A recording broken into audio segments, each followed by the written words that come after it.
ഞങ്ങളുടെ നാടുണ്ടായിരുന്നെങ്കിൽ ഇപ്പോൾ ഈ കുഞ്ഞുങ്ങളെ ഒരു തോളിലേറ്റി നടക്കുമായിരുന്നു അത് ചൂരൽമലയിലൂടെ. അങ്ങനത്തെ ഒരു നാടായിരുന്നു.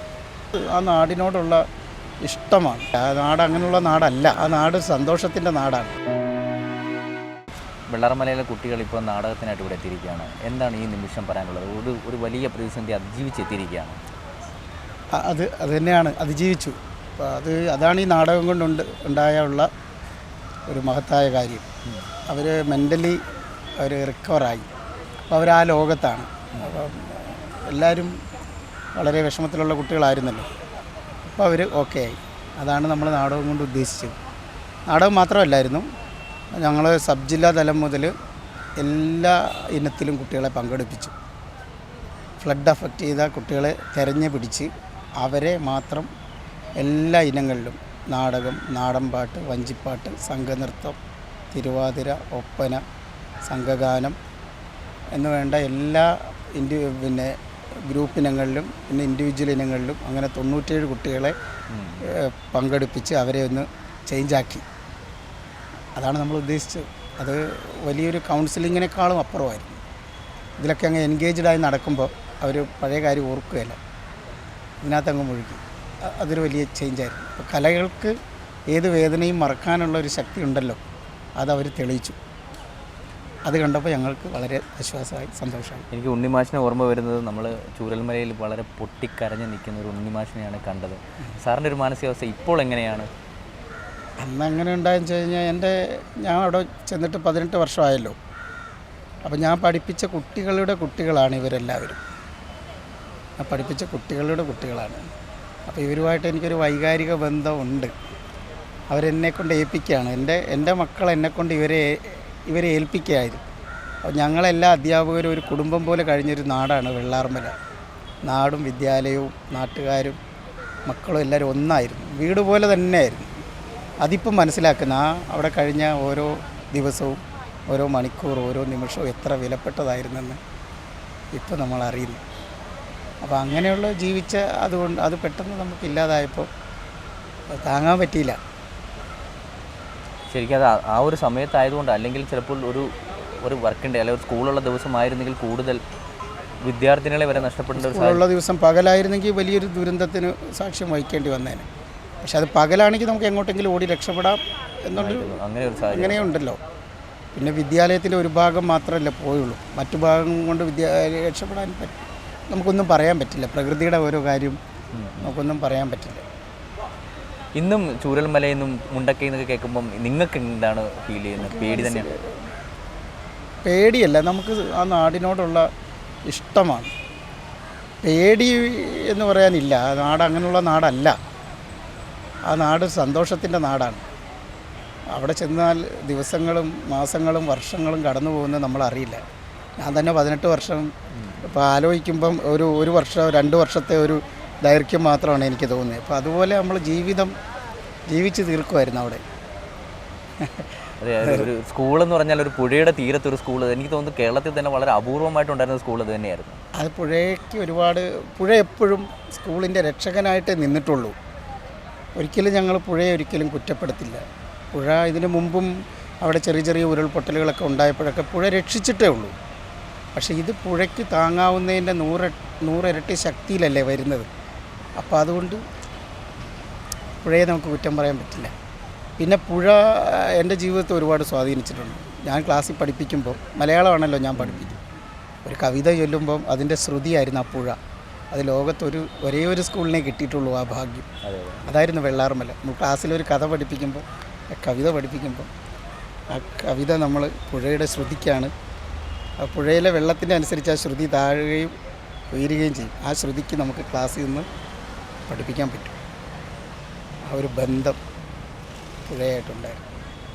ഇനി ഈ ചൂരൽമലയോ വെള്ളാർമലയോ മുണ്ടക്കയോ ഒക്കെ പുനർജീവിക്കാൻ സാധ്യതയുണ്ടോ? എന്താണ് പുനർജീവിക്കാൻ സാധ്യത? നമുക്ക് സർക്കാർ പറഞ്ഞിട്ടുണ്ടല്ലോ, അവിടെ അല്ലെങ്കിലും വേറൊരു സ്ഥലത്ത് അതേപോലെ ഒരു ഗ്രാമം ഉണ്ടാക്കും എന്ന് സർക്കാർ ഉറപ്പ് വന്നിട്ടുണ്ട്. ആ ഒരു പ്രതീക്ഷയിലാണ് അവിടെയുള്ള ജനങ്ങളെല്ലാവരും മുന്നോട്ട് പോകുന്നത്. കാരണം അവർക്ക് ആ നാടില്ലാതെ ആ നാട്ടുകാർക്ക് ജീവിക്കാൻ പറ്റില്ല.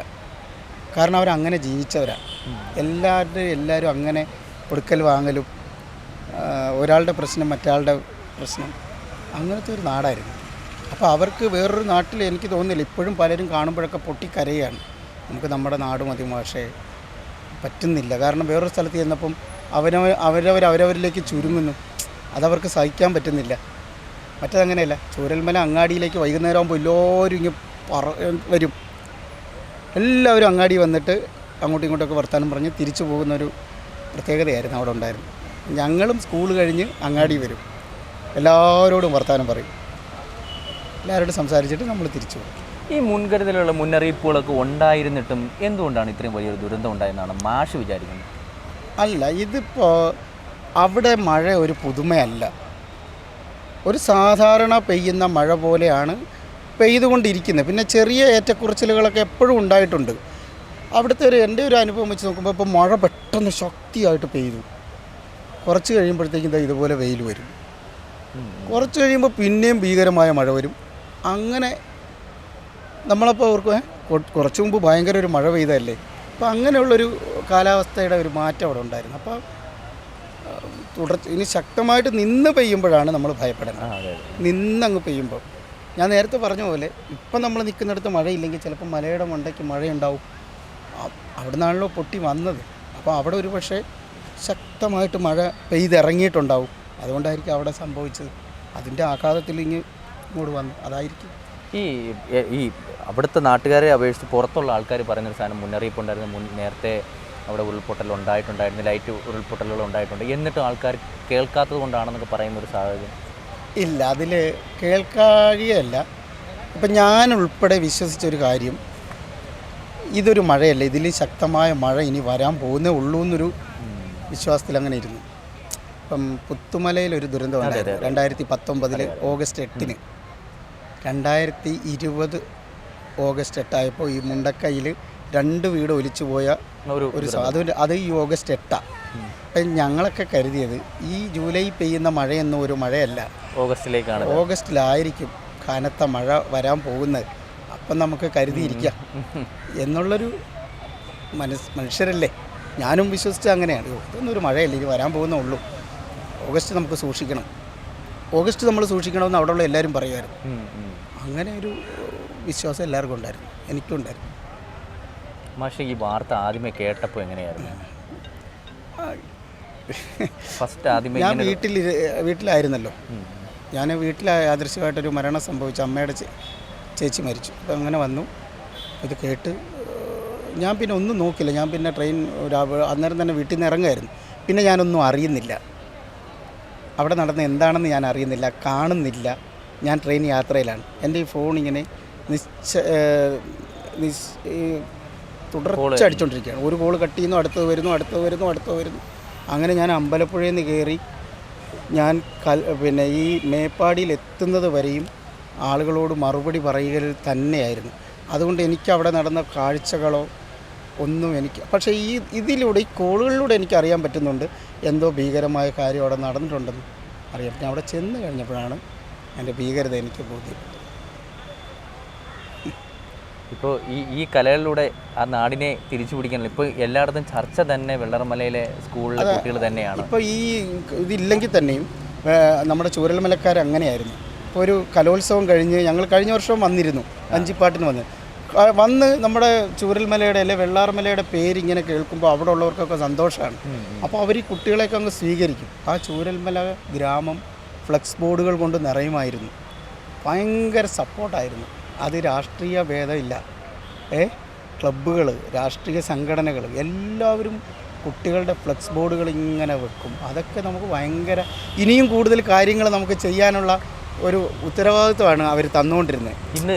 ഇന്നിപ്പോൾ ചെയ്യുമ്പോൾ വലിയ നേട്ടങ്ങൾ ഉണ്ടാക്കി ചെല്ലുമ്പോൾ സ്വീകരിക്കുക ഒരു നാടില്ലാത്തതിൻ്റെ ഒരു വിഷമമുണ്ടല്ലേ? തീർച്ചയായിട്ടും ഞങ്ങൾ പറയുകയും ചെയ്തു, ഞങ്ങളുടെ നാടുണ്ടായിരുന്നെങ്കിൽ ഇപ്പോൾ ഈ കുഞ്ഞുങ്ങളെ ഒരു തോളിലേറ്റി നടക്കുമായിരുന്നു അത് ചൂരൽമലയിലൂടെ. അങ്ങനത്തെ ഒരു നാടായിരുന്നു.